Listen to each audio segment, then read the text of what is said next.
welcome back to my channel. For today's video, nandito lang po tayo sa bahay. Mag-haul po tayo ng binili po natin online ng gamit ng aming dalawang pusa na si KitKat. Siya po yung orange Persian cat na pusang babae at si Coco yung black and white na namin na pusang lalaki. So nung mga nakaraan guys, ang ginagawa namin, every week kami bumababa para mag-grocery kami, makapag-stock kami ng pagkain. Pero ngayon, ang ginagawa namin ngayon, kung magagawa namin na every 2 weeks or every 3 weeks kami bago bumaba para less exposed na rin sa labas. So nung huli kaming nag-grocery, napansin namin yung mga shelves, yung buhangin ng pusa o ng pagkain ng pusa, empty na siya. So naghanap kami online kung saan kami pwede makabili ng, meron kasi kaming laging binibili na brand ng buhangin ng pusa, yung cat litter. Color white siya, yung ibang brand kasi hindi siya ganun ka-white. So mas gusto namin yung white na white yung buhangin para malinis rin siya tignan. Meron din silang favorite brand, chicken tuna. Yun lang talaga yung kinakain nila. Yung mga naiwan na brand dun sa shelves, yun yung mga brand na hindi nila kinakain. And then dumating na po yung in-order namin online. Ngayon po, nandito lang po ako sa kwarto ko. Maliit lang po tong kwarto ko, kaya pasensya na po kayo sa background. Meron ako ditong box na balikbayan box. Maliit lang to na box. Bahala ko sana siya ipa-air fry. And then, ang nangyari kasi nung March, nagkaroon ng lockdown sa Metro Manila, kaya hindi ko siya napadala. Kung meron na sa inyo naka-experience at nakapagpadala ng balikbayan box, kaya kung meron na sa inyo naka-experience na nakapagpadala ng balikbayan box, comment down below para i-share nyo sa akin yung experience nyo para malaman ko rin na kung dapat ko na bang i-go tong balikbayan box na to. And then meron din ako ditong cycle machine. Itong cycle machine na to, meron akong video nung binili ko yung guys yung cycle machine. Pero natambakan na siya na natambakan sa cellphone ko. Hindi ko pa siya na-edit hanggang ngayon. So baka mag-late upload tayo. And kaya huwag kayo magugulat kung bakit ako nakalabas. So, nabili ko siya bago nag-start yung curfew. And then, nakalimutan ko na siya na may video pala ako nun. So, i-edit ko siya and then magle-late upload tayo. So, mag-start na po tayo. Unahin natin yung pinakamabigat. Ito yung pinakamabigat. Start tayo sa pinakamalaki. Ito yung brand na Proline. Kung i-compare mo to sa ibang brand, meron kasing ibang brand na buhangin ng pusa, yung cat litter, hindi siya ganun ka-white. Hindi katulad itong brand na to, itong Proline na to, puting-puti yung buhangin niya and then pino siya. So kung halimbawang magwiwiwi o magpupupo yung mga alaga nyo, talagang bibilog siya. So mas madali siyang dakutin. And then also kung titingnan nyo close up, yung buhangin niya na puti, makikita nyo dito, meron din siyang parang color pink sa gitna ng mga buhangin. Ang scent nito is baby powder. Nakasulat dito baby powder. Maglalagay na lang ako ng picture sa gilid. Yung color pink na nakahalo sa buhangin, yun yung nagkocontrol ng odor ng mga pupo at saka ng ihi ng mga alaga nyo. So mas malinis siya. Ang presyo nito is 3 KD. Ang 3 KD sa Pilipinas siguro mga nasa 480 pesos yung 3 KD.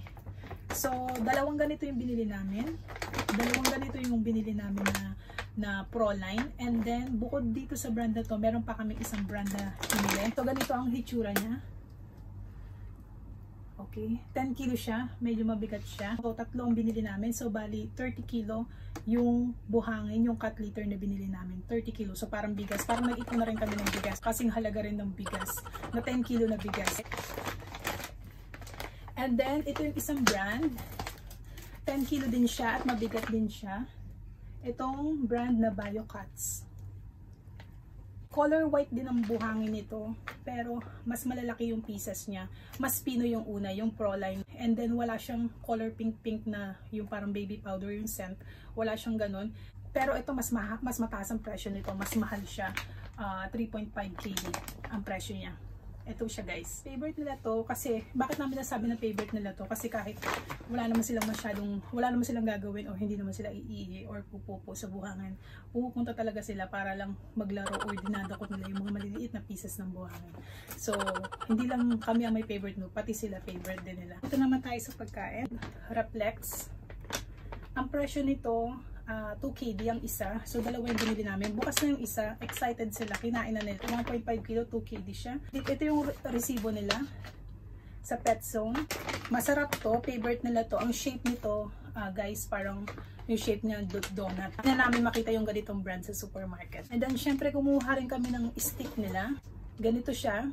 Nabawasan na rin siya guys kasi kinain na nila. Ang favorite talagang brand nila is Friskies, pero wala na kaming ma-orderan ng Friskies, kaya nung nag-order kami online, kumuha na lang kami ng chicken tuna. Yung sa tingin namin nakakainin nila. So 2 box ang binili namin. Sa isang box 6 pieces siya. So total to 12 pieces. So ilalagay ko na lang sa baba kung magkano siya in peso. Ang hitsura nito guys, pag bubuksan niya sa loob, ganito.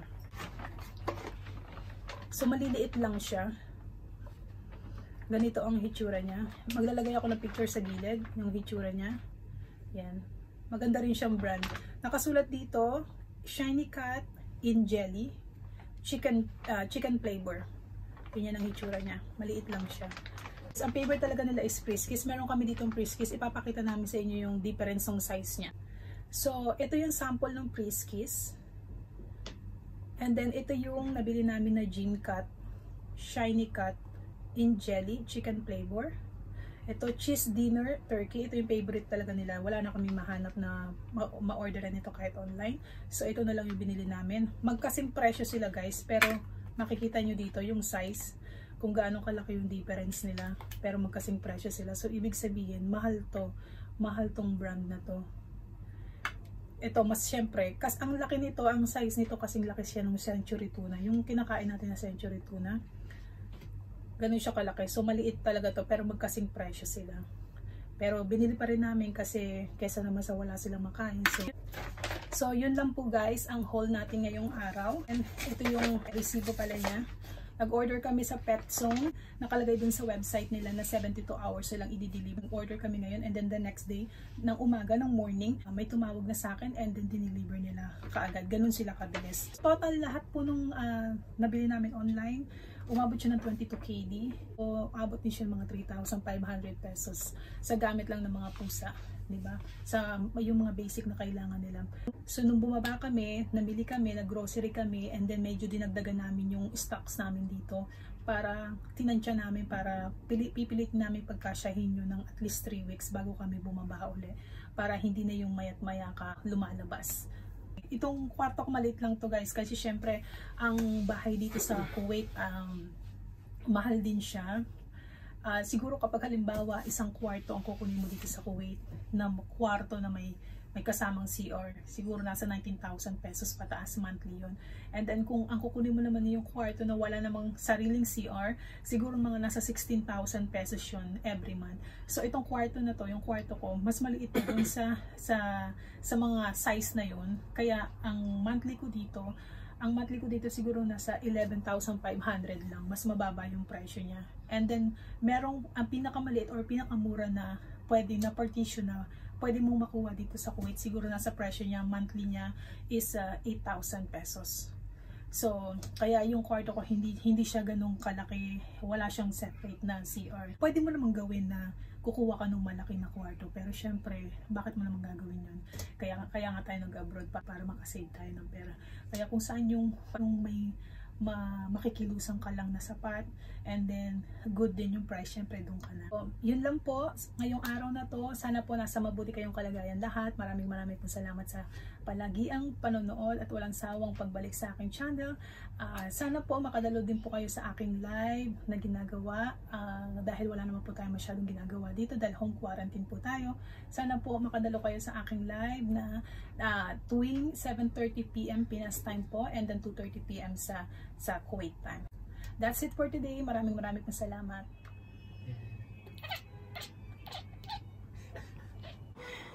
Itsura kit-kit. Ano na?